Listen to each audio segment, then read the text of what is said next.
ನಮಸ್ಕಾರ, ಫಿಲ್ಮಿ ಬಿಟ್ ಕನ್ನಡಕ್ಕೆ ಸ್ವಾಗತ. ನಾನು ಸುನೀತಾ ಗೌಡ.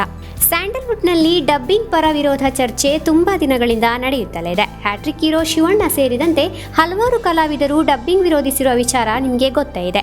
ಇದೀಗ ಮತ್ತೆ ಡಬ್ಬಿಂಗ್ ಸುದ್ದಿಯಾಗಿದೆ.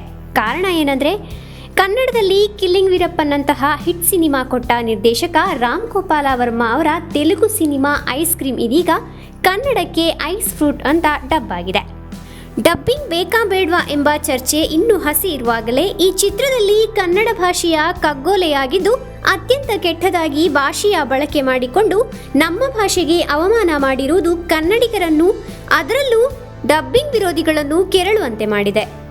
ಅದ್ಹಾಗೆ ವಿಷಯ ಏನಪ್ಪಾ ಅಂದರೆ, ಕೆಲವು ಡಬ್ಬಿಂಗ್ ಪರ ವಹಿಸೋರು ಈ ಭಾಷೆಯ ಬಳಕೆ ಬಿಟ್ಟರೆ ಡಬ್ಬಿಂಗ್ ಮಾಡಿದ್ದು ಒಳ್ಳೆಯ ವಿಚಾರಣೆ ಎನ್ನುತ್ತಿದ್ದಾರೆ. ಆದರೆ ಡಬ್ಬಿಂಗ್ ವಿರೋಧಿಗಳು ಇದು ಕನ್ನಡ ಭಾಷೆಗೆ ಮಾಡುತ್ತಿರುವ ಅವಮಾನ ಮಾತ್ರವಲ್ಲದೆ ಕನ್ನಡ ಭಾಷೆಯ ಮೇಲೆ ಅತ್ಯಾಚಾರ ಆಗುತ್ತಿದೆ ಎನ್ನುತ್ತಾರೆ. ಇದಕ್ಕೆ ನೀವೇನಂತೀರಾ?